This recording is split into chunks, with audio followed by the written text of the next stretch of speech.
Baik, bismillahirrahmanirrahim. Assalamualaikum warahmatullahi wabarakatuh. Waalaikumsalam.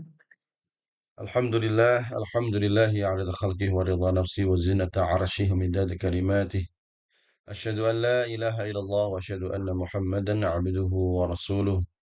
Allahumma salli wa sallim wa barik wa zid wa an'im wa karrim wa fadila ala habibika wa rasulika nabiyyina al-Mustafa Rasulillahi Muhammadin sallallahu alaihi wasallam wa ala alihi wa sahbihi ajma'in amma ba'du. Alhamdulillah wa syukurillah, puja dan puji syukur mari kita panjatkan kepada Allah Rabbuna Jalla wa Ala atas limpahan karunia rahmat taufik inayah hidayah dan seluruh nikmatnya, sehingga alhamdulillah pada kesempatan pagi menjelang siang ini, yaitu tepatnya di hari Sabtu tanggal 15 November 2025, kita masih bisa hadir di majelis ilmu ini dalam kondisi sehat walafiat.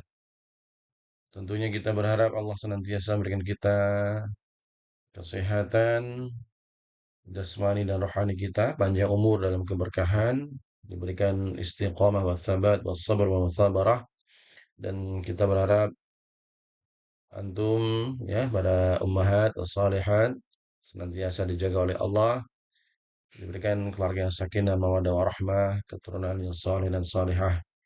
Amin amin ya rabbal alamin. Salawat dan salam kita hadiahkan pada baginda Nabi Muhammad sallallahu alaihi wasallam beserta pada seluruh keluarga beliau, kepada seluruh sahabat dan kepada seluruh umatnya yang senantiasa menjaga dan menjalankan sunnah-sunnahnya. Saya mohon izin karena waktu sudah jam 9.40 lebih ya. Kita awali majelis ilmu kita dengan bersama membaca Al-Basmalah. Bismillahirrahmanirrahim. ربنا زدنا علما وارزقنا فهما ربنا اشرح لنا صدورنا ويسر لنا امورنا واحلل عقدة من ألسنتنا يفقهوا أقوالنا برحمتك يا أرحم الراحمين. Baik, alhamdulillah wa syukurillah. Syukuran jazil kepada ibu yang sudah hadir pada kesempatan hari ini. Insya Allah kita akan melanjutkan ya di sesi yang kedua di hari ini, yaitu di surah Al-Adiyat.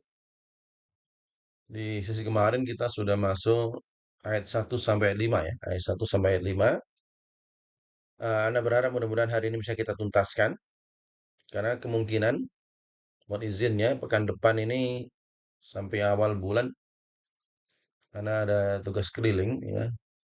Jadi kalau tidak ada kendala di perjalanan ya mungkin nanti bisa tetap ngaji, tapi nanti lihat sikon aja. Pada intinya mudah-mudahan hari ini bisa kita tuntaskan untuk surah Al-Adiyat. Meskipun ini nampaknya ini apa panjang juga gitu kan. Tapi mudah-mudahan sih bisa tuntas insya Allah. Baik, Bismillahirrahmanirrahim. Kita mohon izinnya dulu. Kita akan pindah ke slide ya. Oh ya, sebelumnya ini perlu kita apresiasi informasinya ini udah ngafal ya. Sudah mulai hafalan, alhamdulillah. Ini mudah-mudahan Allah berikan istiqamah. Ya, Amin. Amin, insya Allah. Kayaknya bagus saja Inong sih yang setor yang lain. Masya Yang Allah. lain masih ikhtiar menghafal, nggak berani setor. Nggak apa-apa. Mudah-mudahan niatnya, kemudian usahanya dinilai sebagai tabungan kebaikan insya Allah Subhanahu wa taala. Amin, Dan amin, diberikan amin, amin, istiqomah amin. untuk terus menghafal insya Allah. Ya. Baik, mohon izin kita pindah ke slide. Ini slide-nya, mohon maaf salah.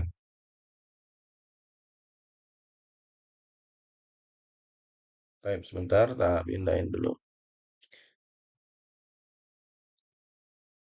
Kemarin, nah, oke. Sebelumnya kita baca dulu, kita baca ayatnya lagi di awal ngaji ini. Kita baca bareng-bareng dulu. Ya, kemudian setelahnya nanti kita akan lanjutkan di ayat ke-6 ya. Ini mengawali ngaji kita pada pagi hari ini. Kita baca dulu.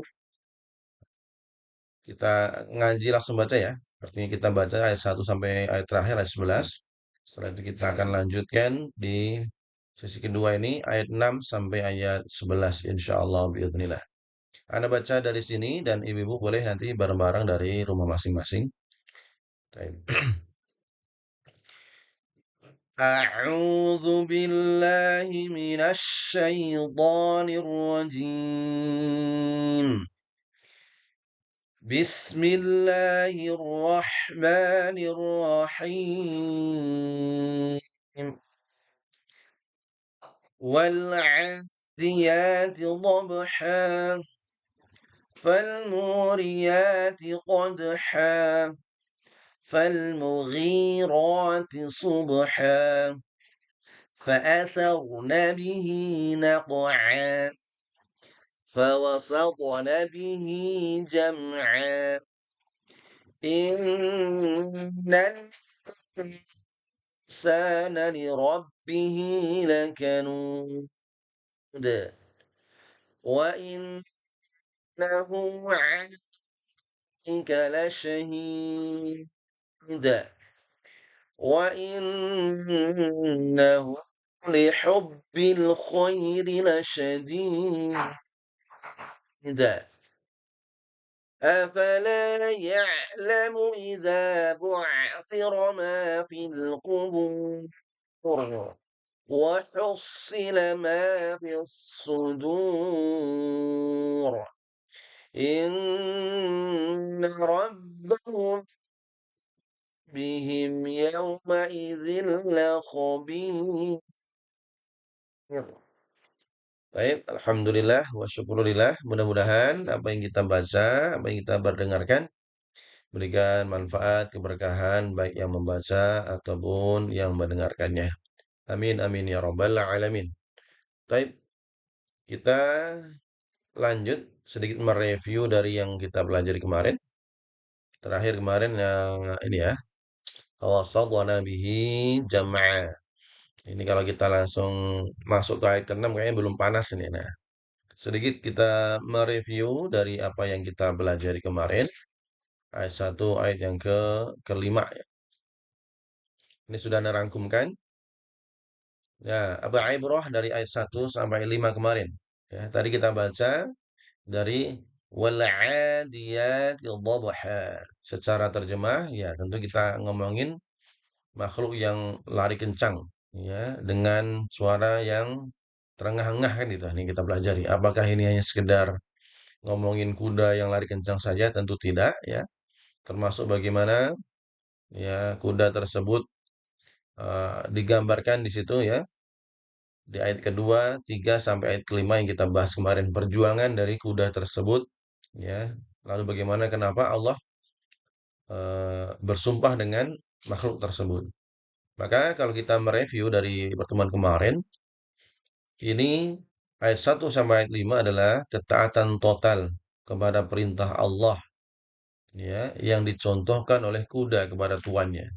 Kuda dia lari kencang ya dengan totalitas sampai terengah-engah, kemudian dilakukan pada malam hari, terbukti dia sampai memercikkan api ya dari sepatu kudanya.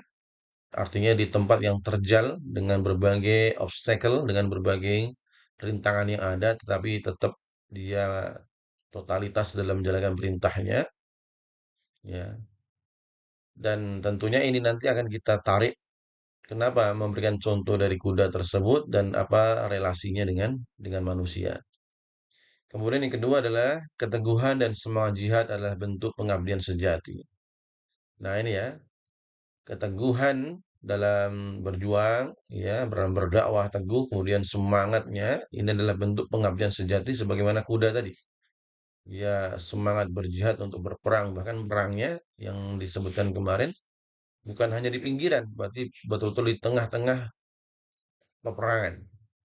Kemudian yang ketiga, manusia diingatkan bila hewan saja dalam hal ini kuda itu mampu setia, bagaimana mungkin manusia berani kufur? Ya, masa kalah sama kuda kan itu. Taib. Masa kalah sama kuda yang diterangkan dari ayat 1 sampai ayat 5 kemarin. Kemudian yang keempat, Setiap perjuangan itu meninggalkan jejak atau nakwa'an. Nakwa'an. Ya, perjuangan kita akan meninggalkan jejak. Nah, amal kita akan meninggalkan bekas. Kita pun juga akan meninggalkan bekas. Apakah bekasnya itu baik ataupun buruk. Baik. Kemudian yang terakhir, semua ayat 1 sampai 5 yang Allah sumpah di dalamnya adalah sindiran lembut dari Allah kepada manusia yang sering lalai terhadap nikmat dan perintah Rabb-Nya. Baik, kita tidak perlu mengulang ya. Nanti boleh nanti dilihat supaya lebih menggugah lagi esensi dari ayat 1 sampai 5 nanti bisa dilihat ulang di rekamannya. Cuman qadarullah mohon izin kayaknya belum sempat upload tapi nanti akan ada upload dan nanti bisa dilihat ulang. Baik, nah sekarang kita mohon izin langsung saja masuk ke ayat yang ke-6. Tadi sudah kita baca ya. Kita masuk ayat ke-6 yaitu dari innal insana li rabbihi lakanud wa innahu ala dzalika lasyahid wa innahu lihubbil khairi lasyadid afala ya'lamu idza bu'athira ma fil qubur wa hussila ma fis sudur inna rabbahum bihim yawma idzil lakhabir. Sebagaimana kita sampaikan di awal, 11 ayat ini akan dipecah menjadi 3 kategori ya. 11 ayat ini kita pecah menjadi 3 kategori. Kategori pertama ayat 1 sampai ayat 5. Kita cek dulu yang kemarin kita bahas. Ini ya. Nah, ini ya. Nah, struktur logikanya yaitu ayat 1 sampai 5 itu sumpah sinematik al-qasam ya. Qasam atau sumpah. Allah melukiskan adegan pertempuran yang dahsyat, fokus pada ketaatan total seekor kuda. Ini sudah tuntas. Nah, hari ini kita akan lanjutkan yaitu bagian kedua, yaitu 3 ayat, yaitu ayat 6 sampai 8, jawaban dari qasam ya, jawabul qasam, jawaban dari sumpah tersebut. Allah membanting realitas. Jadi kita akan bahas bagaimana realita yang terjadi. Kalau kuda itu semangat luar biasa, ternyata realitanya ketika disandingkan dengan manusia, manusia tidak seperti kuda itu, yang dia penuh ketaatan. Dia bertempur dengan dahsyat. Totalitas dalam menaati perintah tuannya. Ternyata manusia tidak seperti kuda. Padahal seharusnya dia lebih tinggi derajatnya daripada hewan. Ya, tetapi realitanya manusia ingkar. Dan ketika mengingkari itu dia sadar ia mengingkari. Penyebabnya ingkar karena cinta harta. Ya, baik. Nanti kita bahas ayat 6 dan ayat ke-8 ini satu satu bagian ya. Kemudian ditutup nanti bagian terakhir yaitu 9 sampai 11. Allah menyebut di sini dalil dan ancamannya. Al-wa'id, al-wa'id itu ancamannya. Allah memberikan obatnya dan ancaman atas penyakit cinta harta ini. Ya, apa itu? Yaitu mengingat tentang ketika kuburan dibongkar dan isi hati ditelanjangi. Artinya isi hatinya ditampakkan semua. Baik, ini nanti akan menjadi pembahasan kita di pertemuan kali ini. Mudah-mudahan Allah mudahkan bisa sampai tuntas insya Allah biidznillah. Baik, kita langsung masuk ayat pertama. Ya, mohon izin langsung ya. Kita fokus di ayat yang ke-6 atau ayat pertama hari ini.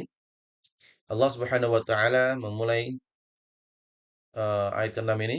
Innal insana li rabbihi lakanud. Pastikan bacaannya ya, memaksimalkan hukum tajwidnya. Innal insana li rabbihi lakanud. Baik, Anda rasa di awal sudah kita sebutkan makna ya secara harfiahnya, maka kita tinggal menjelaskan. Tapi nggak apa, Anda sebutkan beberapa pengulangan maknanya. Pertama, kalau kita lihat strukturnya, ini ada 2 kali taukid, inna dan la. Ini sampai berulang berkali-kali nanti, ya, sampai 11 itu berulang kali-kali. Inna dan la. Inna itu sesungguhnya, la juga sesungguhnya. Maka kita tulis ini inna dan la. Ini adalah struktur penegasan ganda. Ya, penegasan ganda yang paling kuat dalam balaghah Arab. Yaitu menggunakan inna di awal dan la mutaukid ya di khabar atau predikat. Tahu ya, jadi dua kali. Apa esensinya di sini? Esensinya ini sangat informasi yang disebutkan dalam ayat itu sangat penting sekali. Jangankan diberikan penegasan. Kalaulah ini adalah firman Allah, maka kita cukup meyakini. Itu saja sudah lebih dari cukup ya. Kalau ini firman Allah, kan kita sudah yakin dan wajib meyakini. Apalagi firman tersebut ditambahkan dengan penegasan. Bahkan penegasannya ganda, double. Maka betul-betul ini menunjukkan realita yang sesungguh-sungguhnya. Baik. Nah, ini bukan sekedar pernyataan, ya. Ini bukan hanya pernyataan dari Allah. Kadang ada pernyataan dari pimpinan gitu. Pimpinan menyatakan, tapi kan realitanya belum tentu benar seperti pernyataan. Tapi ketika Allah menyatakan, nah ini adalah sebuah fakta absolut, ya. Bukan hanya deklarasi, tetapi realitanya juga terjadi. Apa? Allah menegaskan tanpa keraguan tentang makhluk yang Allah ciptakan yang berupa manusia. Ya. Kenapa? Karena Allah menegaskan ini dengan dua kali penegasan. Inna nono apa? Inna ini apa? Nono taukid as-saqilah, kemudian lamu taukid. Seakan-akan dikatakan sungguh tidak bisa dibantah lagi. Manusia itu benar-benar Masya Allah. Ini berapa kali penekanan ya. Ini baru kata inna dan la. Ya. Dan ini sering kita temukan juga di penjelasan sebelum-sebelumnya. Jadi taukid, penekanan dalam bahasa Arab itu ada dua ini ya. Bisa inna atau anna, kemudian la, lamnya pendek. Kalau lamnya panjang artinya menafikan, meniadakan. Tapi kalau lamnya pendek berarti menegaskan. Ya. Baik, kita lanjutkan. Al-insan. Ini juga sudah kita bahas, tapi nggak apa. Penggunaan alif lam jinsiyah. Artinya apa? Menegaskan manusia. Alif lam jinsiyah. Alif lam jinsiyah menunjukkan manusia yang dia mencakup seluruh jenis. Siapapun dia, apapun jabatannya, apapun jenis gendernya. Semua manusia, selama dia masuk pada kategori manusia, maka masuk pada pernyataan ini. Ya, artinya apa? Allah memberikan pernyataan dan fakta yang absolut secara default, secara sifat bawaan manusia. Manusia ini punya sifat, nah gitu lah. Kepada Rabbnya lakanut. Jadi Allah menyatakan kondisi manusia secara bawaan lahir ya. Kalau bahasa Jawa itu gawan bayi gitu kan. Gawan bayi. Nah, baik. Nah, ini adalah potret manusia dalam keadaan alaminya yang belum terdidik oleh wahyu. Nah, kalau sudah mulai masuk wahyu, kemudian sudah memahami tentang hakikat bagaimana harusnya dia berbuat, maka defaultnya sifat bawah ini hilang. Ya. Tapi kalau jauh dari wahyu, jauh dari keimanan, maka dia akan kembali ke sifat bawaannya. Nah, ini ya. Jadi Allah menggambarkan, menyatakan sesungguhnya manusia kepada Robnya, manusia bawaan sifat bawaannya, defaultnya, nah itu kepada Robnya apa? Lakanut. Kita masuk pada makna selanjutnya. Kita ngomongin li rabbihi dulu. Li rabbihi. Nah, ini bagus. Li rabbihi. Kenapa nggak menyebutkan lillahi? Innal insana lillahi. Atau innal insana ini saya sebutkan kepada Tuhannya dengan kalimat Rabb. Rabb ini udah kita bahas di banyak ayat ya. An-Nas, Al-Falaq itu udah kita baca Rabb. Kenapa menggunakan Rabb? Tidak menggunakan nama lain.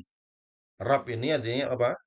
Rabb ini kita artikan sebagai pemelihara, pemilik, pengatur, dan yang lain-lainnya. Perawat dan lainnya. Nah, kenapa harus Rabb? Bukan yang lain. Nah, Allah tidak menggunakan namanya yang gagah. Contohnya Al-Jabbar, Al-Qahar, Innal insana lil Qahar contohnya. Atau lil Jabbar. Tidak. Tapi Allah menggunakan Rabbnya. Ini ada sesuatu yang makna tersembunyi di sini. Kita masih fokus ke secara linguistiknya ya. Tetapi menggunakan Rabb. Yang artinya apa? Zat yang penuh kasih sayang, merawat, menumbuhkan, memberi nikmat tanpa batas. Ya. Jadi kalau masih ingat apa bedanya Rabb dan Ilah? Ya. Taib. Rabb itu berarti hubungannya perbuatan Allah kepada hambanya. Jadi perbuatan Allah kepada hambanya atau kepada seluruh makhluknya. Allah yang memiliki makhluknya, yang mengatur, yang merawat, yang menumbuhkan semuanya itu Rabb ya. Tapi kalau ilah berarti kepada dirinya sendiri. Maka kalau kita mencoba la ilaha berarti kepada diri sendiri yang pantas disembah, yang pantas untuk ditaati, pantas untuk didengarkan, pantas semuanya. Berarti kepada kalau ilah itu kepada diri Allah. Baik. Nah, kenapa li rabbihi? Nah, di sini keingkaran ini ketika menggunakan Rabb.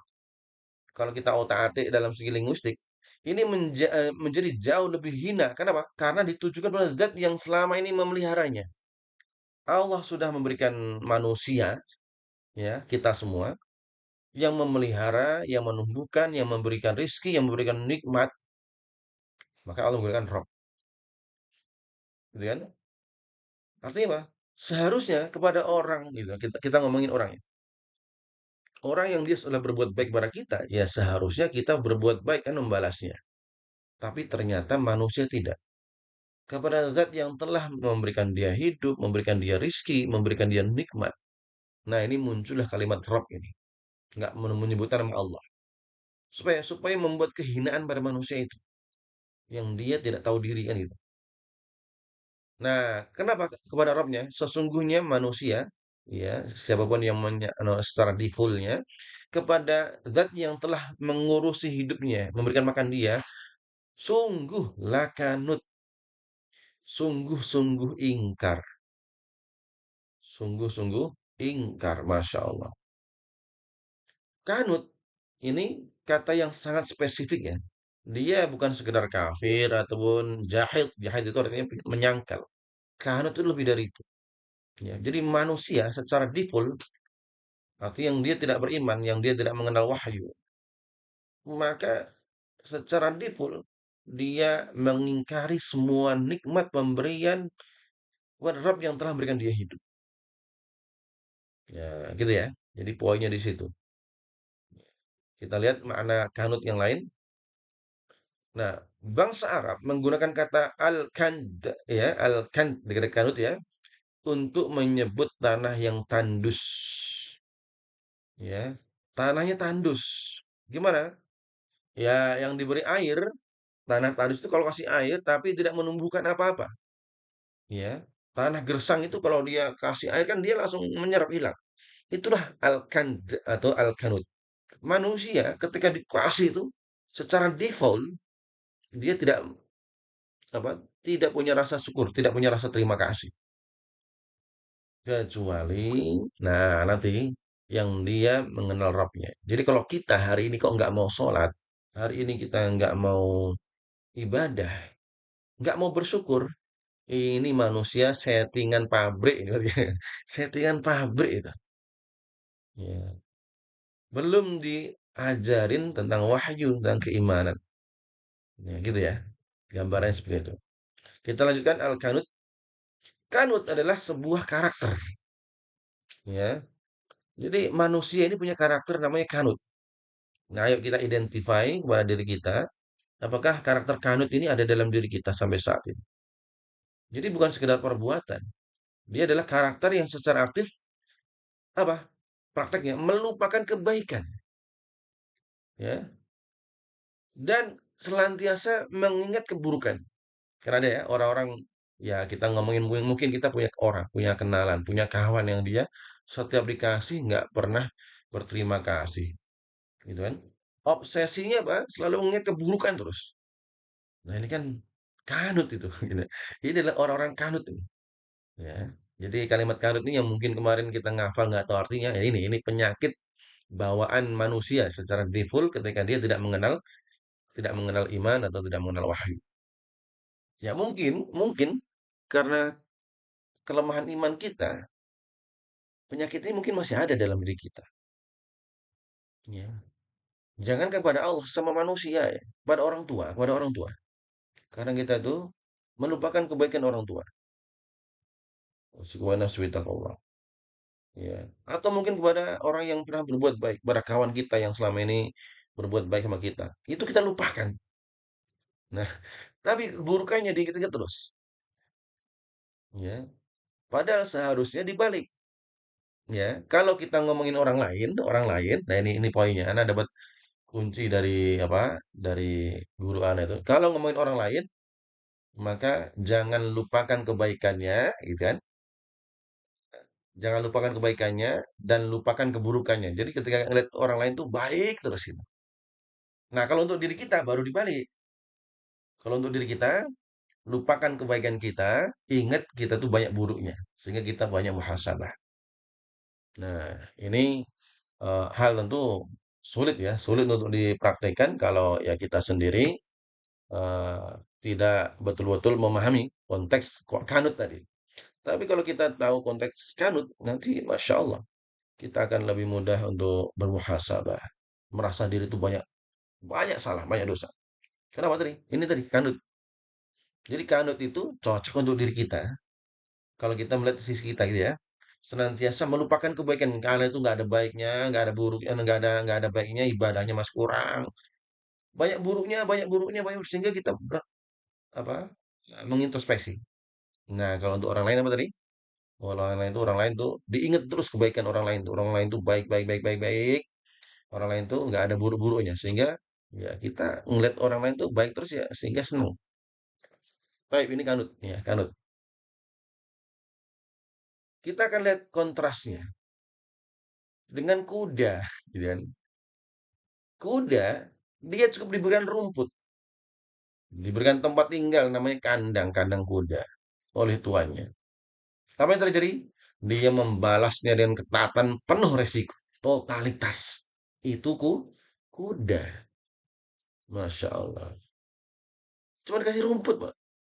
Nggak mungkin makan pizza gitu kan, makan apa, makan di restoran kan nggak ada kuda kayak gitu. Cuma rumput, kandang nggak mungkin kasih AC dan lain, nggak perlu. Tapi lihat balasan yang dia berikan kepada tuannya. Luar biasa. Totalitas bahkan dengan sepenuh jiwa. Dia nak masuk ke dalam peperangan. Dia nggak mikirkan dirinya itu kena tombak, kena apa. Dia nggak mikirkan. Itu kuda. Kuda. Lalu bagaimana manusia? Manusia diberikan hidup oleh Rabbnya. Tadi kan? Kita diberikan nafas gratis. Akal untuk berpikir, untuk mencari rezeki, untuk semua hal sekarang yang kita gunakan ini. Ya, dia bukan rezeki yang Masya Allah rumahnya lebih baik daripada kanan kirinya. Mobilnya, jabatannya, kedudukannya, statusnya. Semua itu datangi dari Rabb li Rabbihi. Namun ia membalasnya dengan kanut.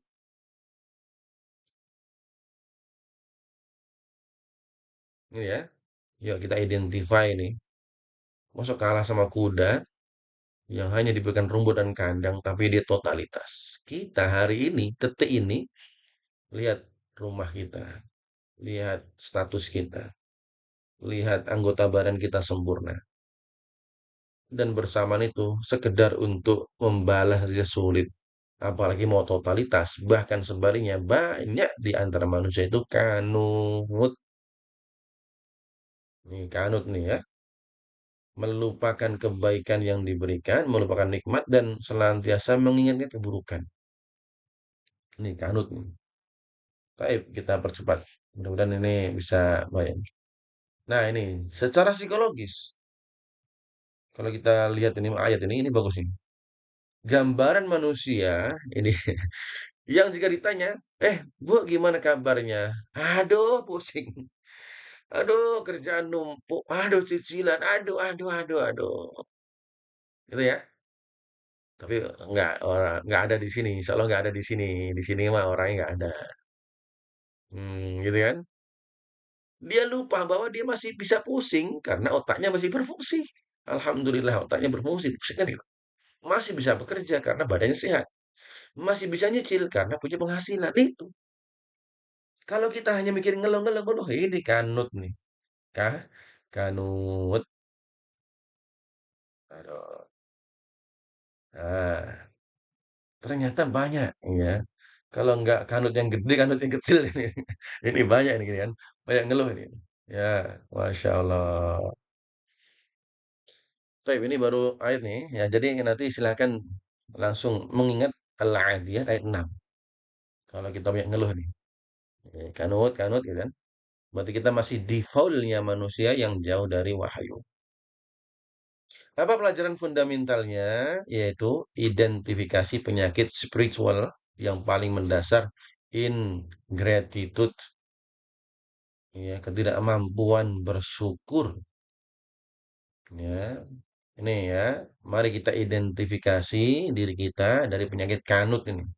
Ya, ingratitude, sifat kanut inilah yang menjadi akar dari semua kemalasan beribadah, keengganan berkorban, banyak perhitungan. Suruh ngaji, aduh nanti ya apa ya pegel, capek. Suruh ngaji, aduh kayaknya ada yang lain dulu deh. Ini contoh ya, contoh kalau seandainya kita kurang bersyukur dari Allah Subhanahu wa taala. Nah ini, mari kita identifikasi apakah diri kita ada ingratitude ataupun kanut ini. Mengapa kita malas sholat? Ada jawabannya. Karena kanud. Kita lupa nikmat sihat sehingga merasa berat berdiri sebentar. Kanud. Allah. Mau contoh lagi? Contoh lagi. Mengapa kita berat sedekah? Karena kanud. Kita lupa bahwa harta itu titipan. Kita anggap itu jeripaya kita sendiri. Itu namanya kanut. Allahu Akbar. Ya. Ini kayak anak kecil yang dia, nitip ya. Enak nih kasih ya. Dititipin barang, akhirnya dia diakui miliknya sendiri. Anak kecil itu kadang masih bilang terima kasih. Cuman manusia ya, udah dititipin barang, nggak malah merasa itu barang milik dia. Ini namanya kanut, kan itu. Setelah itu nggak mau bersyukur. Ya, realita kita aja lah, kita aja. Kita nitipin barang ke teman kita. Bu, saya mau pergi bentar sana ya, nitip barang ya. Tiba-tiba barang itu dia pakai seenak dia.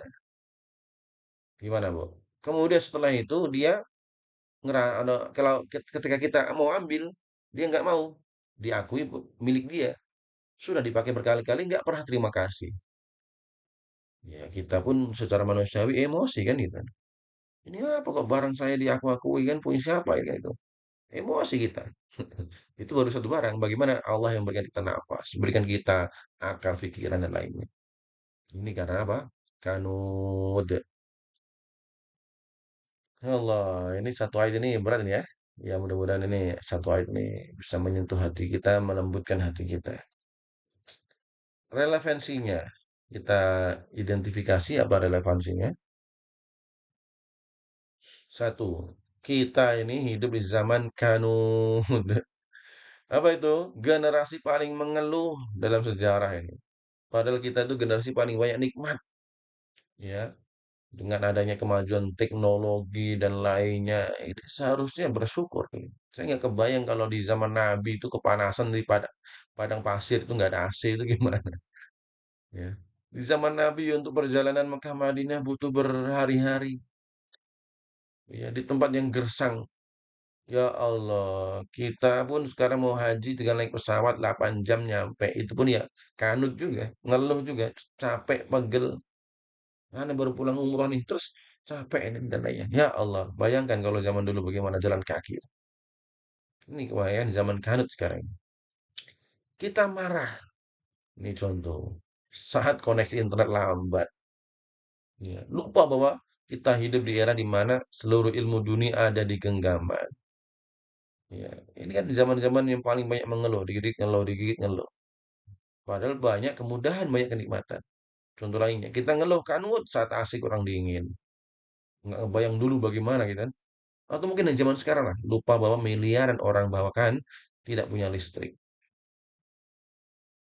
Kita ngeluh apa contoh lagi. mobilnya mungkin jelek apa. Padahal banyak orang yang dia nggak punya mobil dan lainnya. Nah, ini bisa kita aplikasikan dalam segala hal ya. Kalau kita banyak ngeluh, maka ini secara default kita punya penyakit namanya kanud atau ingratitude tadi, nggak mampu bersyukur. Ya. Tapi nanti jangan disebutin teman, kanut nih, jangan ya. Ini bahaya nih, bahasa kanut kan gitu. Baik, kita lanjutkan. Ini baru satu ayat nih, udah setengah jam lebih nih. Gimana mau sampai 11 ayat? Secukupnya kalau ya, secukupnya pelan-pelan aja lah. Yang penting kita dapat ilmunya. Ini identifikasi yang pertama. Apa tadi? Manusia secara default sudah diberikan kepada Rabb. Rabb tadi apa? Zat yang memberikan nikmat, memberikan apa, memelihara, mengatur dan lainnya. Ternyata semua pemberian itu diingkari. Kanut tadi. Siapa itu? Manusia secara default. Ayat ketujuh kita baca dulu. Wa innahu ala dzalika lasyahid. Wa innahu ala dzalika lasyahid. Nah, lagi-lagi inna dan la. Sama ya secara strukturnya. Saya katakan tadi di awal diulang-ulang. Betul-betul penegasan. Kita tulis ini wa innahu la. Sekali lagi struktur penegasan ganda inna dan la. Allah benar-benar ingin kita memperhatikan fakta ini. Fakta sebagai hambanya yang lemah ini, sebagai manusia. Apa faktanya? Ya ini tadi. Kita maknai dulu ya. Maknai dulu. Ala dzalika artinya apa? Atas hal itu, yaitu atas apa? Atas perbuatan kanut tadi. Manusia dan sungguh betul-betul manusia atas kanut tadi gitu ya. Ala dzalika ala kanut la syahid, sungguh-sungguh menjadi saksi.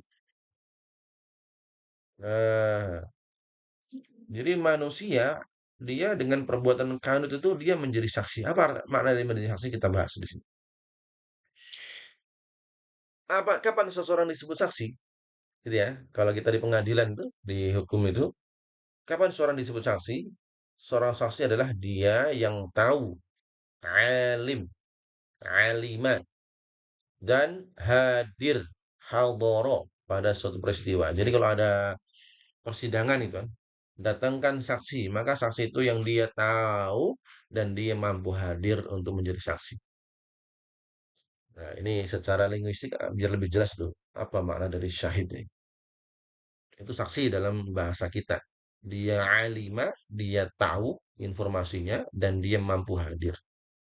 Hadir, tapi kalau nggak tahu ya bukan saksi, dia akan ngalor ngidul. Saksi persaksian dusta itu. Dia tahu nggak bisa hadir, ya dia bukan saksi. Kenapa? Ya dia nggak bisa mau hadir. Gitu ya, itu namanya saksi. Ini kita paham ini, bahas ini supaya nanti nyantol nih. Statusnya syahid ini, saksi ini bagaimana. Kemudian, wa innahu hu. Sekarang siapa yang menjadi saksi atas kanut tadi? Sungguh menjadi saksi atas kanut tadi siapa? Hu. Nah, ini ya. Hu. Siapakah hu ini? Hu kan hu dia ya, wa innahu. Kan ini dhamir ya, kata ganti ini. Nih kita tulis di sini. Hu, pendapat pertama adalah manusia itu sendiri. Dan sungguh tadi di awal hu tadi ya. Nah, innal insan, sungguh manusia. Ini pertama manusia. Dan berarti kalau kita maknai pendapat jumhur, berarti sungguh setelah manusia itu secara default melakukan pengingkaran, kanut, maka bersamaan itu sungguh dia dengan perbuatan kanut itu dia menjadi saksi. Baik, kita bahas dulu hu ini ya. Makna kedua, hu adalah Allah. Kalau ini disandarkan kepada Allah, maka perbuatan kanut yang dilakukan manusia itu Allah betul-betul menyaksikan. Gitu ya. Dan dua-duanya ada pendapat. Jadi Allah menjadi saksi atas pengingkaran manusia. Kalau kepada manusia, manusia menjadi saksi atas keingkarannya sendiri. Jadi dia sadar, dia tahu dia melakukan perbuatan itu dan dia menjadi saksi atas perbuatan dia. Gitu ya. Ini pendapat jumhur dan ini pendapat yang minoritas. Ya, kalau kita lihat ya tentu kita mengikuti pendapat pendapat jumhur. Baik, kita lanjutkan. Wa innahu ala dzalika lasyahid. Nah, ini adalah ayat ini ada tragedi yang berlapis. Apa? Manusia tidak hanya melakukan kanut pengingkaran, tapi dia juga syahid.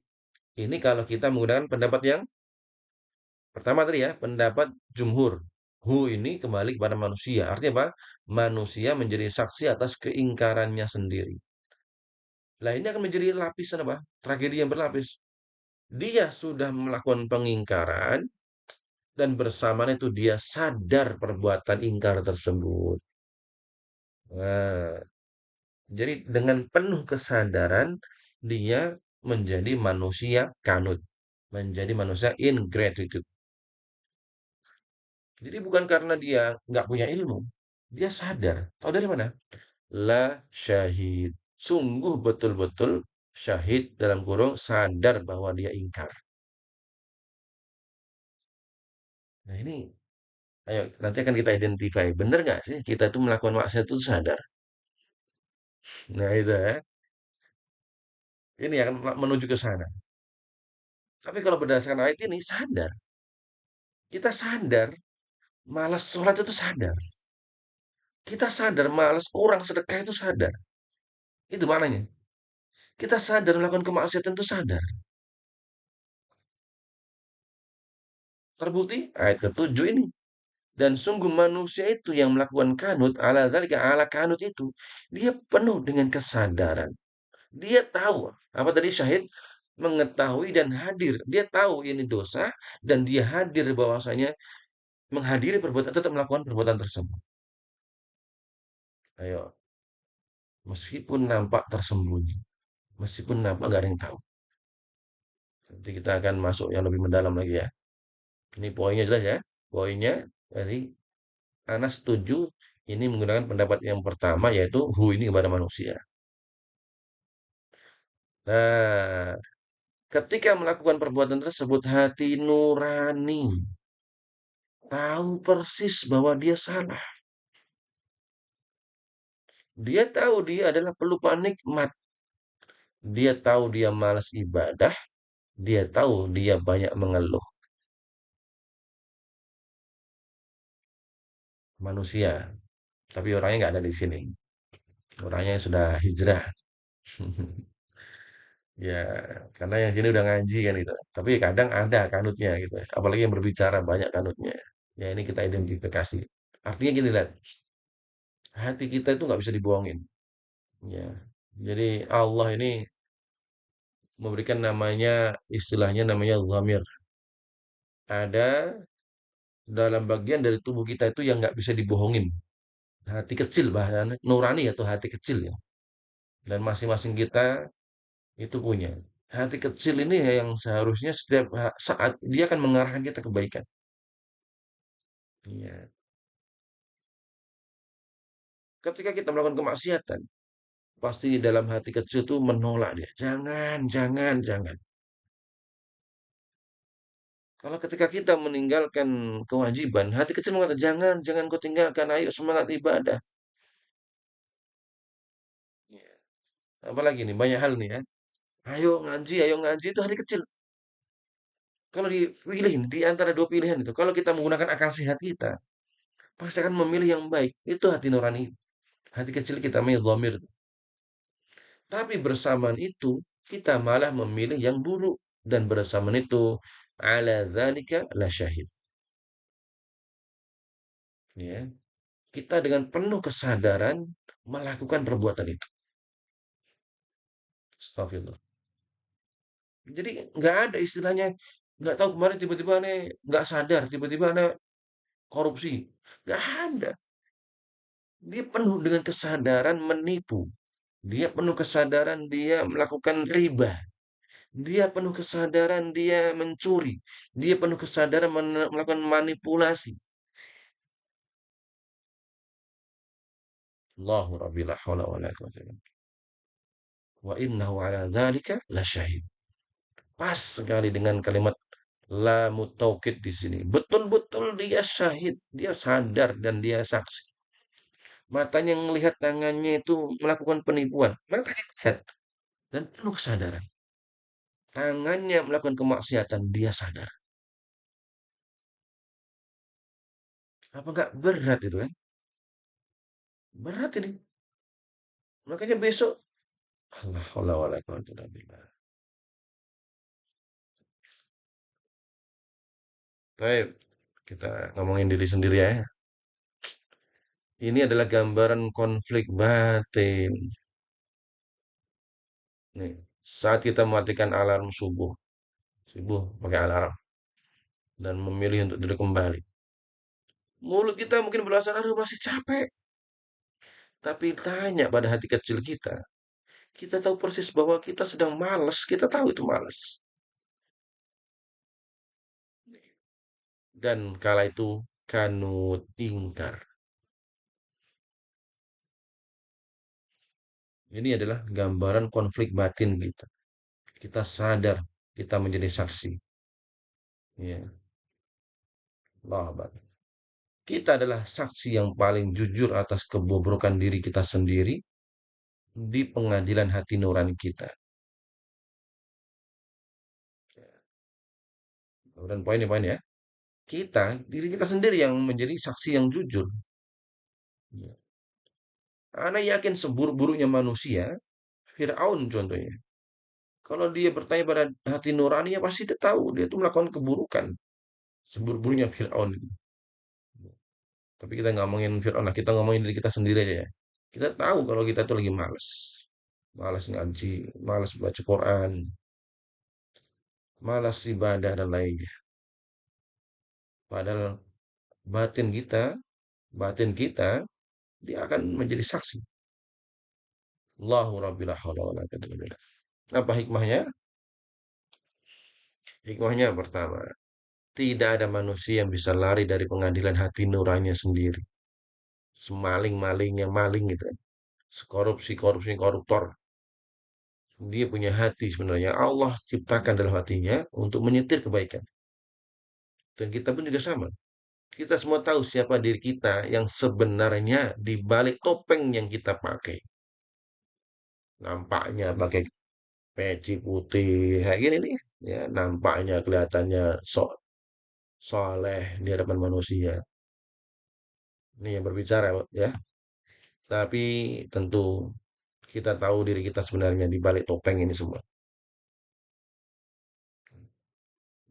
Nggak ada baiknya, nggak ada baiknya. Kalau Allah buka aib anak mungkin ya Allah. Ibu-ibu mungkin udah meludahin, udah ya haula wala quwata. Banyak keburukan yang mungkin tidak orang lain tahu. Tapi diri kita tahu kita itu buruk. Kita tahu diri kita tuh banyak dosa. Yang sok berkoar-koar di depan manusia dan lain nampaknya paling soleh. Nah, kita tahu banyak dosa yang dalam diri kita. Karena berat sebenarnya menyampaikan ini, tapi ya ini karena kita belajar bareng-bareng ya. Anak yang ngomongin diri anak sendiri. Ya. Bukan berarti anak paling soleh enggak. Ibu-ibu lebih soleh, lebih lebih semangat dan lainnya. Cuman ini kita bermuhasabah bareng-bareng. Ini di dunia, kita ngomongin sekarang. Pengadilan di akhirat nanti akan sangat mudah. Allah tidak perlu saksi lain. Kita sendiri saksi. Sudah lebih dari cukup untuk menjadi saksi yang memberatkan diri kita. Yasin yang kita baca. Yauma idzin tuhadditsu astagfirullah. Itu kan ayat apa? Az-Zalzalah ya. Yauma itu dalam surat Yasin apa gimana? Al-yawma nakhtimu ala afwahihim wa tukallimuna aydihim wa tashhadu arjuluhum bima kanu yaksibun. Al-yawm, hari ini yaitu hari kiamat besok, hari hisab. Nakhtimu ala afwahihim. Mulut kita yang banyak ngomong ini ditutup. Ya, coba ibu ditutup mulutnya, diplester dan suruh bersaksi. Nggak akan bisa. Mulutnya ditutup. Tapi tangan kita yang menolak hati nurani ini akan berbicara. Wa tukallimuna aydihim, tangannya akan berbicara. Wa tasyhadu arjuluhum, kaki kita ini akan berbicara. Dulu melangkah kemana? Tangan ini ngapain? Udah, Mudah, jadi besok tuh hari hisab tuh mudah. Tangan kita ngomong sendiri. Sebelum nonton CCTV gitu, sebelum kita ada lainnya, tangannya berbicara sendiri. La haula, begitu berat sekali besok. Kalau seandainya tangan kita itu terus bermaksiat. La haula, begitu berat sekali kalau seandainya selama ini kita tangan yang kita banggakan yang bisa kita gunakan untuk sesuka hati kita di dunia. Ternyata malah memberatkan kita. Ya Allah, tangan, mata kita, dan lainnya. Ini adalah panggilan untuk jujur pada diri sendiri. Pada diri sendiri. Berhentilah menipu diri sendiri. Akui penyakit kanut itu yang ada dalam diri kita, agar kita bisa mulai mengobatinya. Ya, jadi kalau kita merasa aman, nggak ada kanut, kayaknya udah sembuh. Ayo berhenti, jujur pada diri kita sendiri, berhenti menipu diri sendiri. Ya, topengnya mungkin nampak baik daripada manusia. Ya, dan saat ini kesempatan untuk memulai mengobati kanut tersebut. Nah, ya, kita lihat relevansinya.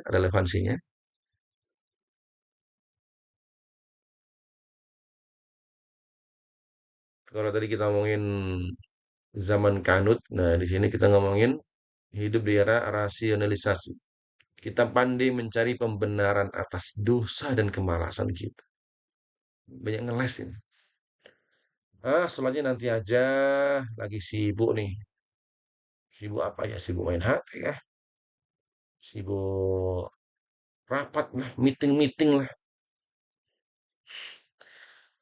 Sedekahin nanti aja. Sedekahin nanti. Kebutuhan yang lain masih banyak. Ini kan, ini era rasionalisasi. Mencari pembenaran atas dosa dan kemalasan kita. Dan kala itu wa innahu ala dzalika lasyahid. Penuh dengan kesadaran. Sebenarnya kita itu mau sholat dibanding sibuk, tapi kalah. Kenapa? Kanut. Kita tuh mau sedekah di balik kebutuhan yang lain. Iya, hati nurani mengatakan ayo sedekah.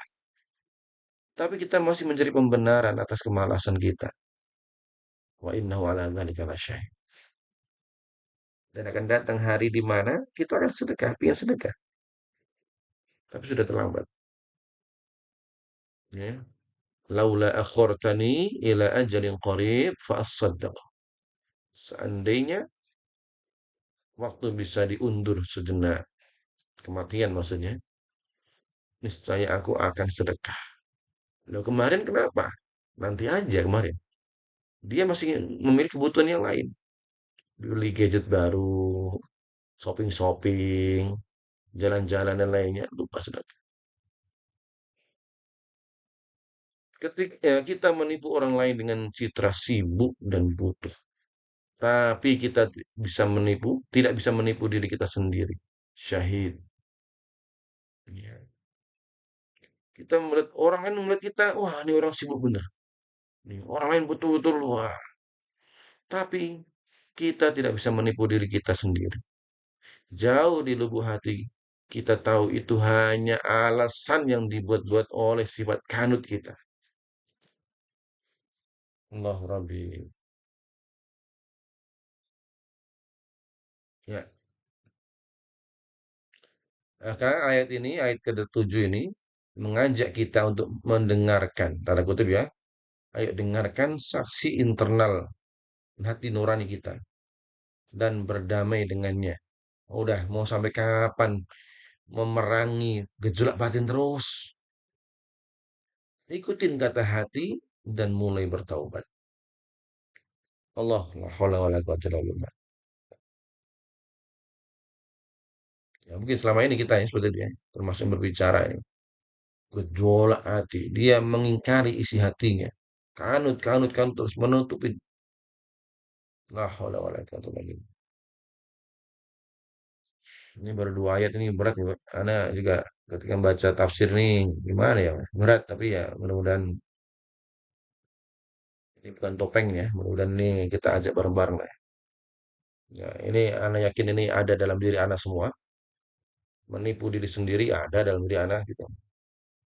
Banyak-banyak alasan, ya banyak sekali yang dibuat-buat karena sebuat kanut dalam diri anak banyak sekali. La haula wala quwwata illa billah. Kita lanjutkan ya. Ini berat tapi mudah-mudahan ini ya. Nah, ini. Kita sekarang kenapa kok kita kayak gini nih kenapa? Ternyata Allah berikan ini masalahnya problemnya di ayat 8. Wa innahu lihubbil khairi lasyadid. Ini kuncinya di sini.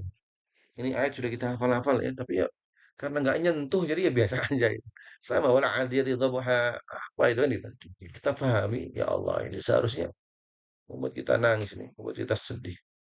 Karena ini menyentuh kita, menyentil diri kita ini, memukul bahkan memukul diri kita masing-masing. Apa ini? Nah, mungkin karena sekarang belum ya biasa aja. Tadi kan seharusnya ini udah seharusnya ya, ini menyentuh, ini ngomongin ya diri kita ini. Nah, ini apa ini? Kita baca. Lagi-lagi wa la. Innahu la. Udah yang ketiga kali ya. Struktur penegasan ganda yang ketiga kali secara beruntun.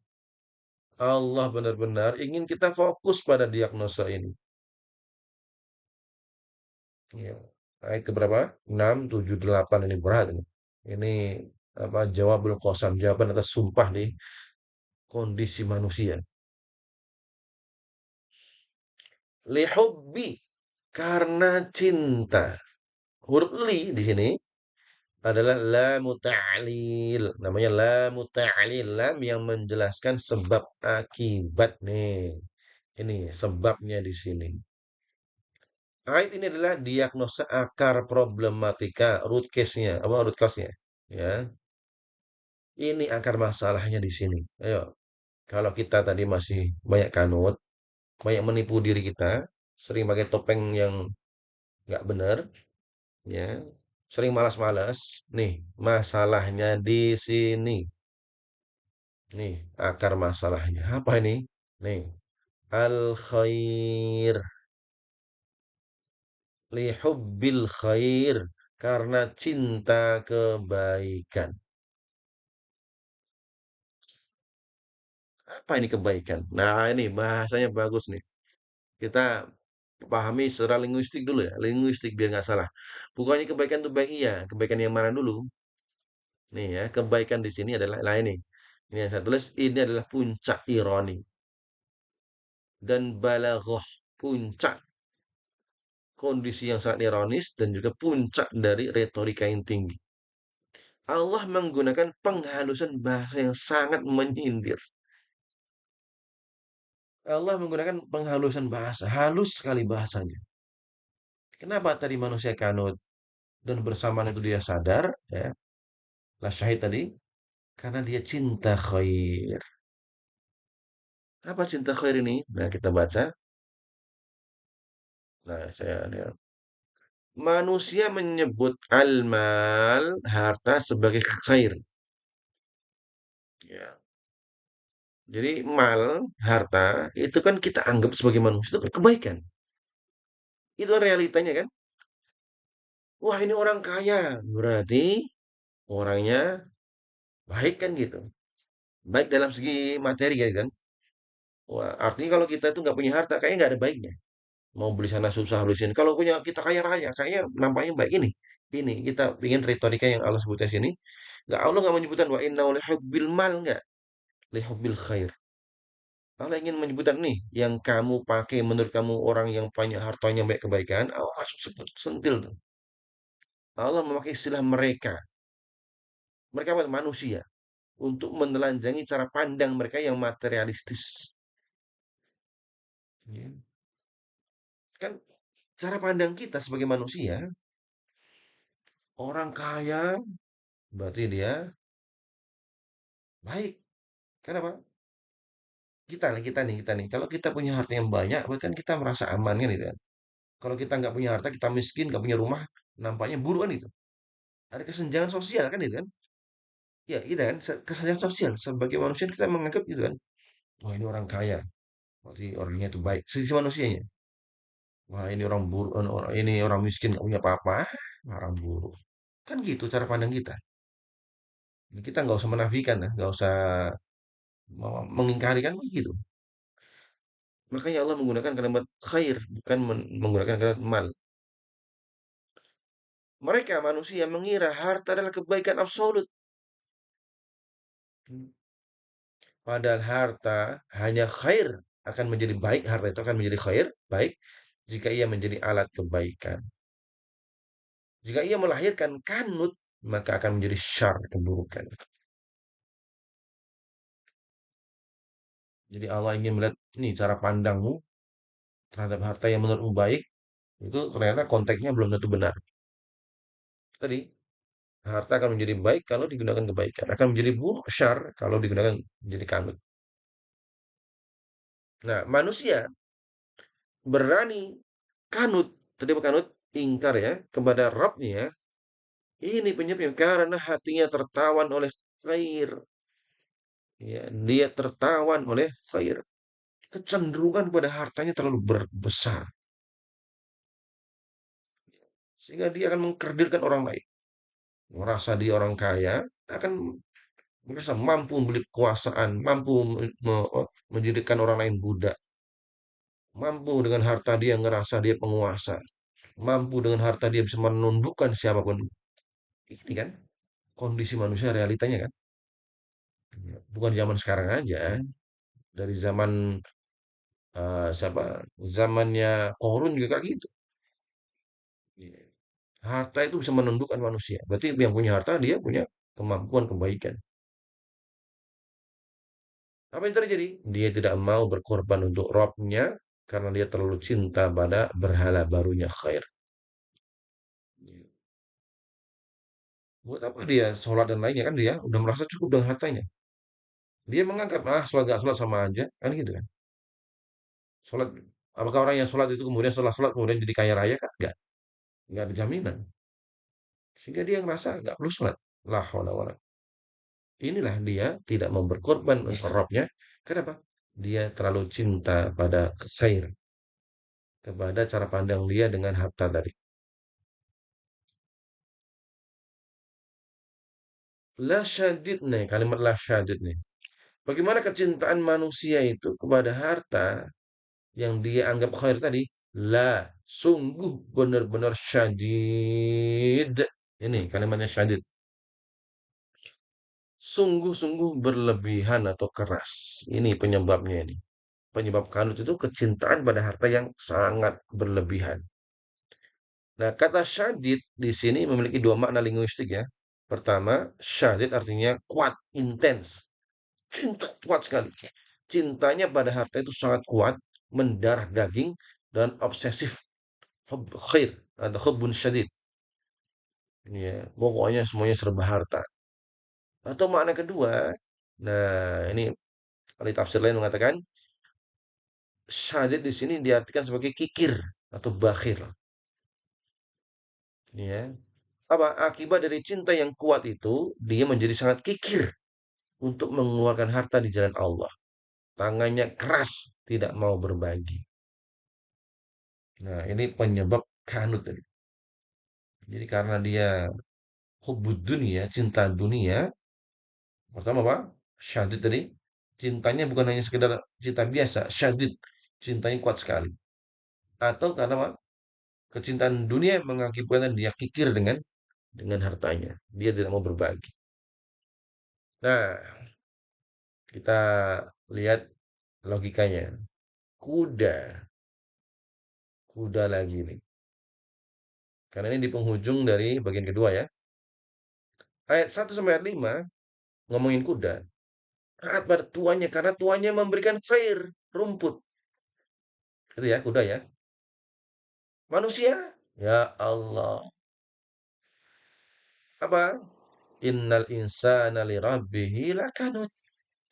Manusia ingkar pada Tuhannya, padahal Tuhannya telah memberikan khair. Kan ironi. La haula wala quwata illa billah. Ini ya, kuda. Apapun itu ya. Nah, kuda, entah mohon maaf itu yang hewan peliharaan yang lain yang yang terkenal taat itu, Pak, terkenal apa namanya? Sangat perhatian tuannya. Mohon maaf ya kita sebutkan. Ini bahasanya nggak kasar ya. Anjing itu.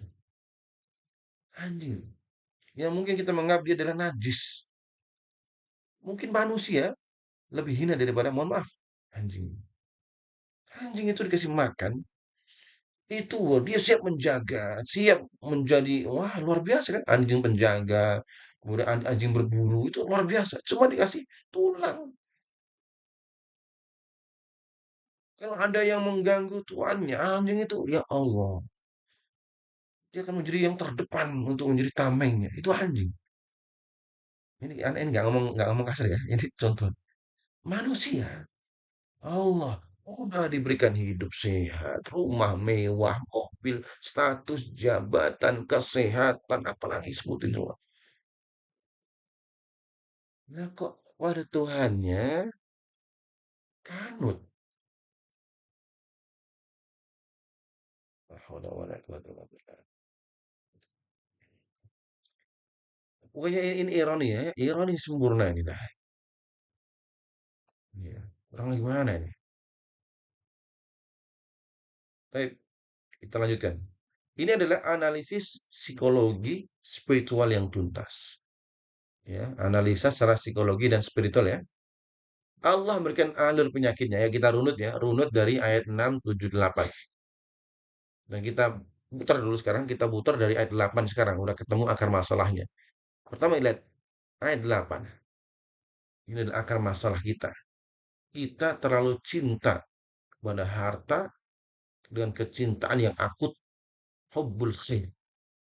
Ini ada dalam diri kita, dikit-dikit wani bira. Dikit-dikit dapat berapa? Ya, ya Allah. Dan ini penyakit ini menjangkiti semua ya. Bahkan yang ahli agama pun banyak gitu. Mau ceramah di sana nanti dapat berapa? Ya Allah. Ini, ini, ya. Apalagi yang dia nggak ngerti agama, lebih parah lagi. Ya memang tujuan goalnya adalah menimbun harta kan gitu. Ya Allah. Ada ustadz yang dia kalau mau ceramah di sana narif, narif. Dulu ada ya ini kita ngomongin realita ya, yang ngerti agama aja nggak jauh beda gitu. Artinya ini penyakit ini terjangkit semuanya.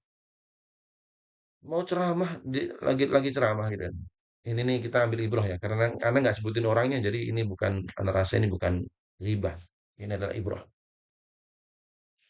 Ustaz ceramah. Kemudian, Bu, Bapak-bapak, Ibu-ibu, kalau ngundang artis berapa? Ngundang artis sejam berapa? 60 juta, 100 juta. Ya, masuk ngundang ustadznya gitu. Ini ada seperti itu. Mohon maaf ini jangan dimaknai yang lain ya, jangan maknai yang lain. Anda cuma berikan contoh saja. Artinya yang punya agama saja ini kayak gini. Apalagi orang yang lain. Ya. Kalau Anda pribadi menyebutkan Yasin 21 insya Allah. Yasin 21. Dan mudah-mudahan selama ini mohon maaf ya, Anda juga nggak akan mempermasalahkan ada nggak ada Bismillah. Ya. Jadi jangan disalah tafsirkan ini, ya mohon maaf jangan disalah tafsirkan. Selama ini Anda kan Bu, ya, Ibu tahu semuanya lah gitu. Nggak pernah mempermasalahkan dan lain. Dan berusaha untuk Yasin 21. Apa Yasin 21 nih? Nah, nanti tercari Yasin 21 itu apa ya. Baik. Coba kita lihat nanti Ustadz, Yasin 21. Jadi penasaran ya? Ya, Penasaran. ya udah. Ittabi'u man la yas'alukum ajran wa hum muhtadun. Itu nasihat dari Kayana. Ittabi'u man la yas'alukum ajra wa hum muhtadun. Itu yang menjadi pegangan kita. Baik, selanjutnya. Ayat ke-6 ini ada gejala. Apa tadi? Innal insana li rabbihi lakanu. Manusia menjadi ingkar pada Tuhannya. Ini gara-gara akar ini manusia menjadi ingkar. Ayat ketujuh komplikasinya sadar bahwa diri ingkar tapi tetap melakukannya. La haula wala quwwata illa billah. Ya.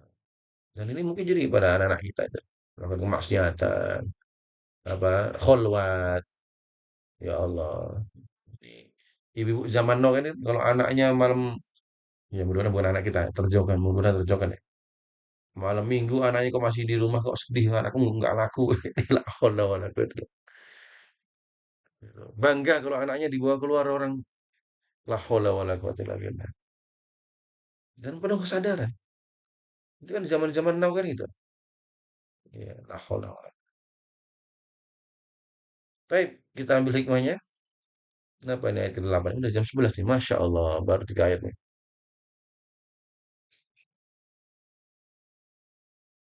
Baik. Kita sekarang ya, kalau tadi hidup zaman apa tadi? Kanut, kemudian hidup di zaman rasionalisasi. Nah, kita ini hidup di peradaban yang secara literal menyembah khair. Ya, menyembah khair. Kapitalisme, konsumerisme. Ini menjadi agama resmi zaman ini. Meskipun nggak pada ngaku. Ya, iya kan? Dikit-dikit harta, kan? Kerja di sana nanti gajinya berapa? Gitu. Ya. New entry, kan? Istilah-istilah new entry kan gitu. Ya, kita maklum karena apa? Itu agama resminya. Mungkin diri kita kayak gitu juga. Berarti untung rugi gitu. Dia lupa di situ ada berkah. Ya. Yang penting apapun berapapun itu, yang penting Allah ridho. Daripada kita mengorbankan haram, udah dia mengorbankan ridho Allah kemudian dapat harta banyak gitu. Dia berani taruh tangan menipu karena dia merasa dapat harta banyak. Kan gitu kan. Korupsi berani dia. Karena dia menyembah khair. Karena dia agamanya itu, agama resminya. Dia lupa agama Islam ada Allah di situ. Bukankah itu adalah penyembah khair? Bukankah dia menjadikan dia sebagai agama? Mohon maaf ini kayaknya keras ya, tapi nggak apa ya. Kesuksesan didefinisikan sebagai eksklusif sebagai al khair. Nih, ini nyari mantu gitu kan? Ini kan gitu, nyari mantu kan sekarang kerja di mana kan gitu. Kita nggak boleh menafikan kan realitas sekarang. Kita hidup di kapitalisme. Iya. Kita lupa sabda Nabi. Fadfar bidadid din taribat yadak. Ya kan? Tungkaul mar'ah li arba gitu. Manusia, manusia, manusia, apa, wanita dinikahin 4 gitu kan. Ya, kecantikannya, hartanya, kemudian keturunannya, agamanya keempat kan gitu kan. Ini Nabi menyebutkan ini bukan berarti asalnya pun enggak. Ini realita. Dulu ibu nikah sama suami kenapa? Kan pasti gantengnya dulu kan gitu. Kemudian hartanya kan itu. Kemudian keturunannya kan itu. Itu kan yang menjadi umum. Enggak, bukan zaman sekarang, dari zaman dulu itu. Tapi Nabi membalikkan fakta. Fadfar bidzatid pilih yang ini yang banyak orang nggak milih. Nomor 4 ini kan. Fadfar bidzatid pilih nomor 4 agama. Taribat yadaka, engkau akan sukses. Tapi kan kesuksesan sekarang, ya Allah. Kita pun kadang kita sendiri itu mendefinisikan anaknya sekolah di mana? Oh, sekolah sini dong. Kenapa? Elit. Oh, sekolah sini dong. Kenapa? Karena ini sekolahnya mahal dan lainnya. Ya nggak masalah. Itu kan realitanya kita. Mana mondok? Mau jadi apa mondok? Gitu kan? Kan kan apa? Ini bisa apa nih? Nanti diterima kerja di mana? Lah emang mondok pengen jadi kerja di mana? Nggak mindsetnya kan gitu kan? Anda nggak menyalahkan, Anda ya biasa aja gitu kan? Anda orang pondokan ya biasa aja gitu kan? Ya. Tapi kan umumnya kayak gitu. Ah, mondok nanti besok kerja di mana? Jadi apa kan itu? Nah, emang kalau udah mondok nanti cuman sekedar ngaji kan? Enggak. Banyak orang yang alumni pondok sekarang jadi itu dan lainnya. Gitu kan. Ya tidak menafikan anak pribadi ya berusaha meskipun kalau anak pondokan ya kalau suruh bikin aplikasi mobile apps kemudian website dan lainnya IT ya alhamdulillah kan ya artinya nggak bisa jauh. Ya mungkin bahkan orang luar pun nggak bisa bikin itu. Ya, tapi realitanya ya gitu. Mendefinisikan kesuksesan itu anaknya kalau sudah jadi PNS gitu kan, sudah jadi anggota kan gitu. Kalau nggak gitu nggak sukses. Gitu kan. Orang yang baik gimana? Orang-orang kalau udah kaya itu baru baik kan gitu. Mohon maaf nih ya, ini kita ngomong realita aja. Realita ini ya, ya mudah-mudahan sih kita nggak gitu. Akibatnya apa? Akibatnya kita menjadi syahid kikir dalam berinfak, tapi sangat syadid boros dalam memenuhi gaya hidup. Ngomongnya nggak punya duit, tapi jalan-jalannya kemana-mana. Iya kan? Ngomongnya sulit ini mau sedekah berat, banyak kebutuhan, gitu kan? Kikir nih. Tapi gaya hidupnya luar biasa. La haula wala quwata illa billah. Perlu diimbangin, perlu penyeimbangan. Ya. Kalau kita hari ini makan enak ya, 100.000, 200.000, kayaknya lebih kayak ibu ini ya. Sekali makan 1 juta gitu kan. Lah kok sedekahnya sejutanya hilang 0,3, tinggal 1.000. Jadi pati murah kan. Ya Allah, ya nggak equal kan gitu. Kalau mau equal ya sama apa yang kita konsumsi ya sama dengan apa yang kita sedekahkan. Ya oke. Kita sadid kikir meluangkan waktu 10 menit untuk sholat. Ayo ini realita ya. Kikir nih. Jadi kikir bukan masalah harta aja, masalah ibadah juga. 10 menit buat ngaji, 10 menit buat sholat, sejam buat ngaji sholat. Kikir. Tapi kalau lembur 10 jam, gaspol. Wow. Demi agama baru. Agama baru, penyembah baru saya tadi. Realita, realita kan. Sejam ngaji ini udah pantat, udah pegel ya. Ya, pegel. Tapi kalau lembur, karena ada duitnya kan, lembur ada duitnya. 1 jam lumayan, dihitung 1 juta kan gitu. Kalau ngaji kan dapat apa kan? Kan gitu kan, itu realita. Maka ayat ini mendiagnosa, ya, diagnosa paling akurat untuk manusia modern. Ya. Wa innahu lihubbil khairi lasyadid. La haula. Relevansinya, relevansinya. Nah, kita kembali ke tadi ya, kita hidup di era rasionalisasi lagi kita sebutkan. Eh, ini udah kita sebutkan tadi ya? Ya Allah, saya ini nggak apa ya, kita sebutkan ini, saya sebutin ulang nih.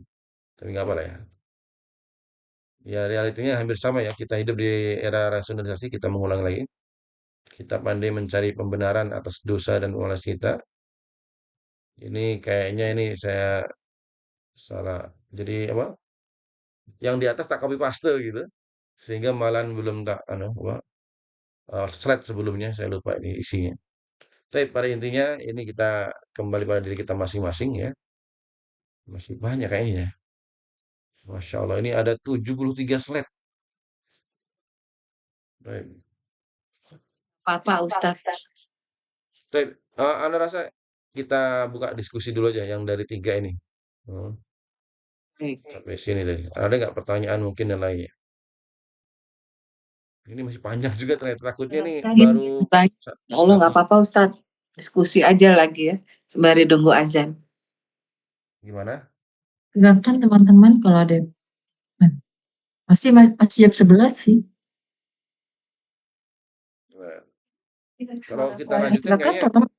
kayaknya sejam kurang man, tengah jalan. Ya, ya. Oh, malah nanggung ya. Iya. Oke, baik Ustaz. Gimana teman-teman? Iya Nung, Ustadz. Yang mau ditanya? Boleh Nung. Kan Tatu mau nanya? Mungkin bukan nanya, sharing kali ya Ustadz ya. Oke, silakan. Dari tadi Ustadz bicara itu, saya jadi kayak flashback masa kuliah dulu nih Ustadz. Tadi banyak kata-kata yang nyangkut banget sama pelajaran dulu dan satu persatu tuh nyambungnya menjadi semakin kuat jadinya pemahaman tentang apa yang Ustadz bicarakan tadi. Kayak misalnya dari tadi kan kita bicara antara di saya nih antara hati, otak sama topeng itu tadi ya Ustadz ya.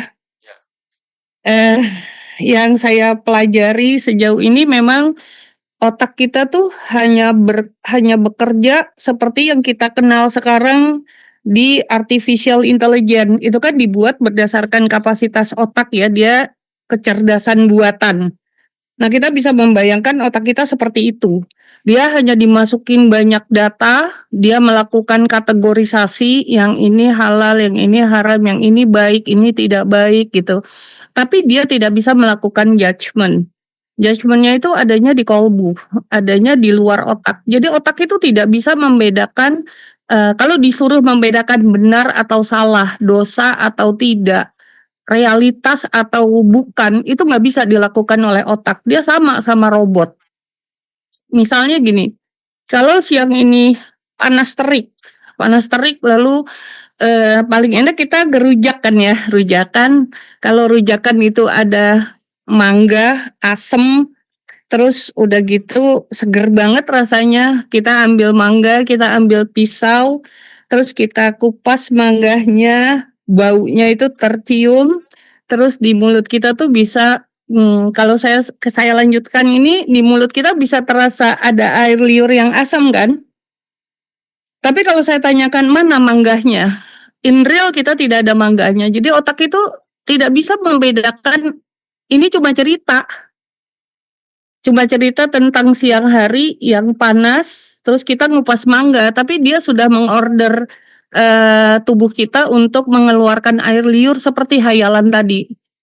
Dia nggak bisa membedakan. Nah tadi kalau Ustadz bilang, yang bisa itu jangan dilawan hati nurani. Yang bisa melakukan itu memang hati nurani yang menyatakan ini benar atau salah. Otak melakukan yang tadi Ustadz slide terakhir tentang rasionalisasi. Rasionalisasi itu adalah mencari alasan yang bisa diterima rasio. Jadi mencari pembenaran supaya rasio orang lain bisa menerima. Karena ini pasti antar orang. Misalnya Nung tanya ke saya, tuh besok ada pengajian di SMA 8 ya Nung ya. Terus kalau ditanya, tuh besok datang atau tidak? Kalau saya ingin datang, kemudian otak saya langsung atas stimulus itu, otak saya langsung mencari 1001 jawaban kenapa saya besok harus datang ke SMA 8 untuk pengajian. Maka ada tuh alasannya pasti dapat. Oh iya emang mau belajar, mau ketemu teman, apapun yang positif. Tapi kalau saya tidak mau datang karena kondisi tadi ya Ustadz, karena kondisi kita tadi yang dari tadi berulang Ustadz ingatkan, maka otak langsung mencari alasan. Nggak bisa Nung, aku nggak bisa ninggalin mama. Aku nggak bisa, besok kebetulan ada apa gitu. 1001 alasan itu ada. Dan kalau alasan itu tidak sesuai dengan kondisi yang ada, maka terbentuklah topeng tadi Ustadz. Topeng bahwa saya ingin dilihat sebagai anak yang berbakti sama mama misalnya. Sesuai ajaran agama, maka topeng-topeng ini akan terbentuk.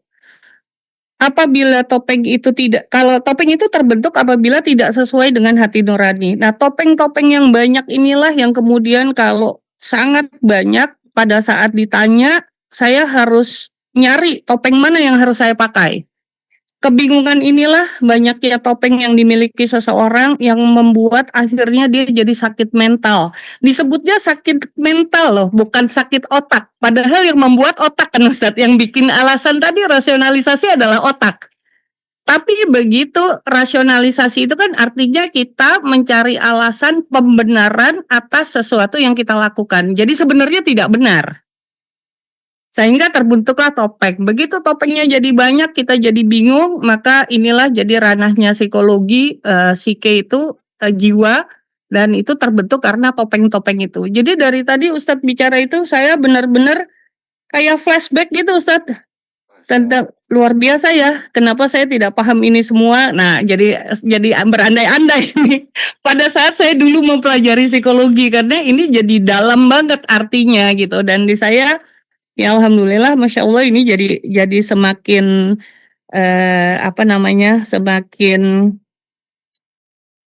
semakin ingin belajar lebih banyak lagi tentang Islam setelah dulu baca buku-buku kuliah itu kan kita bisa baca berapa buku sebulan habis satu, seminggu habis satu itu bisa Ustadz.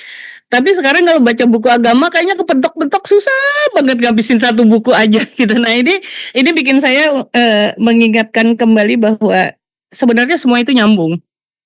Jadi satu dan malah memperkuat luar biasa ya kalau saya pahami ini dari dulu mungkin lulus kuliah IPK 4 bisa bantu banyak jiwa gitu loh Ustaz. Gitu Ustaz, luar biasa hari ini saya dapetin magic moment itu. Terima kasih Ustaz. Masya Allah, barakallahu fiik, syukran Masya jazilan. Allah, tuh keren banget sharingnya. Alhamdulillah, Masya Allah. Berikutnya Saya juga ilmu psikologi Ustaz. Iya, kalau sudah ketemu ahlinya dan bisa disinkronkan dengan apa yang Allah sampaikan dari ayat Al-Quran, memang akan semakin menyentuh ya. Dan ini memang iya. Al-Quran artinya memang sesuai dan senantiasa akan terus cara memahaminya akan menjadi sempurna kalau kita memang di ranahnya seperti ini. Gini. Makanya nanti Saya ada pun gimana Ibu? saya mau sharing Ustadz. Oke, silakan Jadi Bu, silakan. selama ini saya bilang selalu bertanya, kok gitu ya? Kok kenapa ya?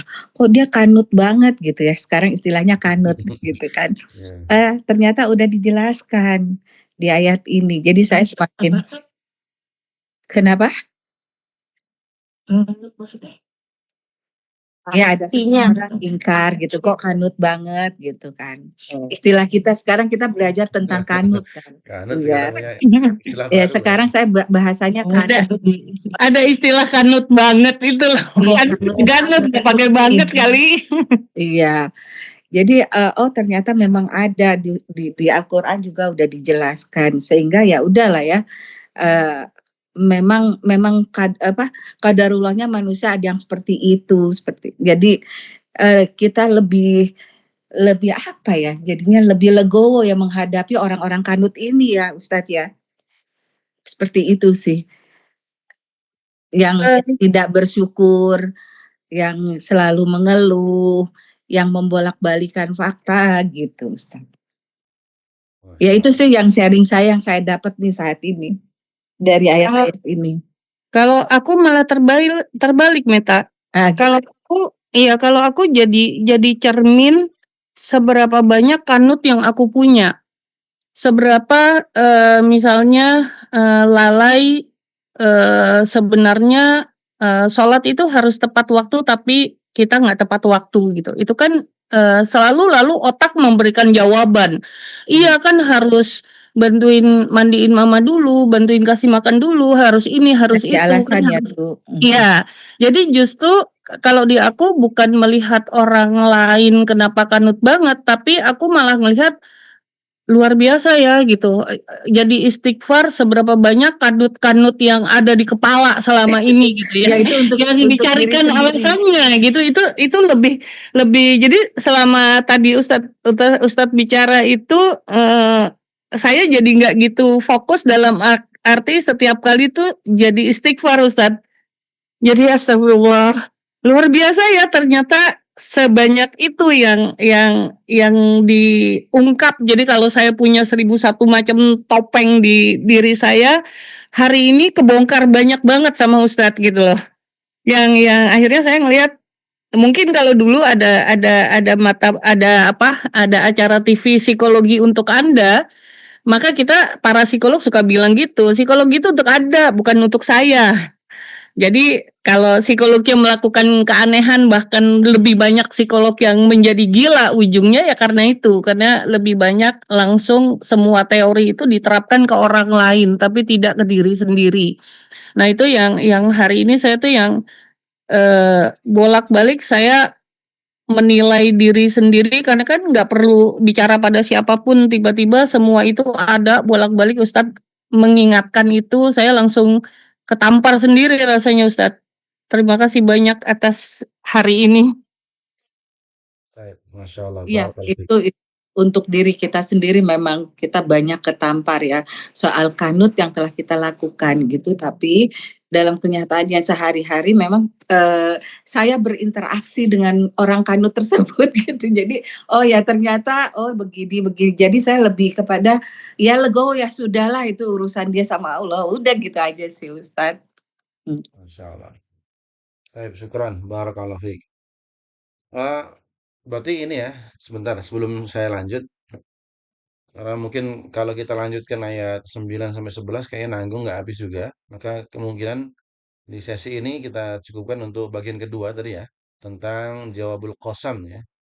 Dan untuk menanggapi tadi, sebenarnya kita udah sampaikan dulu, saya ulangi nggak apa, tadi di awal tadi, yang Ana dapat dari guru Ana, yaitu 2B, 2L.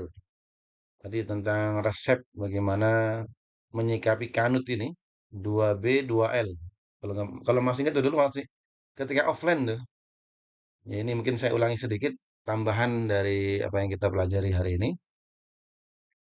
Ketika berinteraksi secara sosial, maka 2B kita gunakan 2B yaitu B yang pertama kita berani menyebutkan kelebihan orang lain kan gitu. Kadang kita tuh nggak berani menyebutkan ibu ini orangnya soleh untuk orang lain ya. Kita objeknya orang lain, kita berani menyebutkan kelebihan orang lain. Ini yang mungkin sulit. Orang yang pendengki dia selalu menghadirkan SMS. SMS itu susah melihat orang lain senang, gitu kan. Susah melihat lain senang. Atau senang melihat orang lain susah. Ini orang pendengki. Dia nggak mungkin berani menyebutkan kelebihan orang lain. Nah, B yang kedua, kalau kita ngelihat keburukan orang lain, maka kita harus B yang kedua itu bijak. Bijak melihat kekurangan, bijak melihat kesalahan orang lain. Ya, ya kita menghadirkan dalam diri kita manusia itu ya pasti diri kita juga termasuk banyak salahnya. Ya, maka yang perlu kita ya doakan ya kalau ada orang lain yang salah pada kita. Itu 2B yang mungkin untuk orang lain ya. Kalau untuk diri kita tidak kita sebut tadi 2L. L yang pertama lupakan jasa dan lupakan kebaikan diri kita. Jadi kalau kita itu merasa kebaikan itu kita lakukan banyak pada orang lain, lupakan aja. Itu yang mungkin bisa menjadi obat supaya kita nggak terlalu kanut kan gitu. Teknisnya gimana? Kebaikan itu bukan dari kita. Kalau kita melakukan kebaikan, kita yakin kebaikan itu datangnya dari Allah. Kita bisa sholat, kita bisa itu bukan dari kita. Kita bisa sedekah itu datangnya dari Allah. Ya, kita mampu apa tadi sedekah ya. Hakikatnya itu ya rizki orang lain yang dititipkan diri kita sebagai ujian sehingga memang harus dikeluarkan untuk orang lain. Jadi hanya Allah lah yang membuat kita menjadi baik. Hanya Allah yang membuat kita menjadi baik. Jadi jangan pernah merasa berjasa, kemudian jangan pernah apa? Intinya lakukan dan lupakan. Lakukan kebaikan, lupakan. Dan jangan nyari pujian, gitu kan? Nah, tapi Allah pasti akan membalas dengan balasan yang lebih baik. Itu L yang pertama. L yang kedua, lihat kekurangan dan kesalahan diri kita. Kita tuh banyak banyak banyak kekurangan, banyak kesalahan. Maka perlu PDLT. PDLT itu perbaiki diri, ya, perbaiki diri, kemudian lakukan yang terbaik. Karena rasa itu tambahannya, mudah-mudahan ya kalau kita lihat kanut, ya istilah baru ini tadi ya yang disampaikan, mudah-mudahan nanti bisa menjadi introspeksi bagi kita semua. Allah Ta'ala alam biswab. Gak apa-apa, mohon izinnya ya. Ini kayaknya juga sudah Tadi Ustaz, gimana? sebentar, kurang apa, kurang cepat nyatetnya. Tadi yang 2B itu berani menyebut kebaikan orang lain. Satu lagi, Oh, Pak Ustaz, bijak melihat kekurangan dan kesalahan orang lain. bijak. Iya. Oh, oke, baik Ustaz, terima kasih. Baik, berarti nanti masih ada sesi yang ketiga, mohon Ya, izin terima ya. kasih Berarti Ustaz. sesi ketiga, insya Allah di pertemuan yang akan datang, kita lanjutkan ayat ke-9 dan 11 ya, yang terkait dengan ala ajat ini. Itu apa? Yaitu konsekuensinya, konsekuensi dari kanut yang kita lakukan, yang dengan penuh kesadaran dilakukan, dan akar masalah dari kanut tersebut yang kita lakukan, yang kita pelajari hari ini. Syukran. Mungkin ada tambahan lain dari yang lain yang ingin menyampaikan istifadah sebelum kita lanjut tutup atau apa? Ada Ustadz, cuma mintanya istiqomah aja di Yasin 21 ya Ustadz. Udah ketemu Yasin 21 ya itu. Udah Ustadz, udah. Oh, udah ya. Ya itu emang agak berat ya. Kalau kita ingin berbuat baik tapi senantiasa apa pengennya yang karena tadi ya punya agama baru tadi, agama khair tadi kan gitu. Sehingga Iya, selalu dapat apa gitu kan, dapat wani piron dan lainnya. betul, Ya mudah-mudahan betul. Anda juga masih banyak belajar untuk menerapkan Yasin 21 itu. Baik. Baik, mohon izin Bu Nung, mungkin karena kita cukupan ya. Kita lihat di sini sudah 1 jam 34 ya. Dari recording Anda Baik, 1 jam Ustaz. 34 menit. Anda rasa kalau nggak ada pertanyaan daripada nambah tapi nggak selesai, jadi kita cukupkan dulu. Ini kita lanjutkan Baik. di Ya, pertemuan. baik Ustaz. Baik, terima kasih Ibu Terima semua. kasih Ustaz Ya, atas tausiahnya. kita tutup dan mohon izin untuk diakhiri. Nanti juga untuk persiapan sholat juga supaya nggak kaget juga. Nah, kita akhiri dengan bersama baca doa kafaratul majelis. Subhanakallahumma bihamdika asyhadu an la ilaha illa anta astaghfiruka wa atubu ilaik. Allahumma anfa'na bima 'allamtana 'allimna ma yanfa'una warzuqna 'ilman tanfa'una fid dunya wa dunya hatta al-akhirah. ربنا زدنا Amin. علما وارزقنا فهما اللهم انك تستودعنك بما علمتنا فردده الينا عند حاجاتنا اليه وتنزل عنه يا رب العالمين. Hadana Allah wa iyyakum ajma'in. Terima kasih pada yang seluruh hadir. Tetap semangat dan jaga istiqomah dan berdoa pada Allah supaya Allah memudahkan setiap langkah kita untuk istiqomah insyaallah. Amin amin ya rabbal alamin. Amin Hadana ya Allah rabbal wa iyyakum alamin. ajma'in. Assalamualaikum warahmatullahi wabarakatuh. Waalaikumsalam. Waalaikumsalam warahmatullahi wabarakatuh. Terima kasih Terima Ustaz. kasih Ustaz. Terima kasih Nun. Teman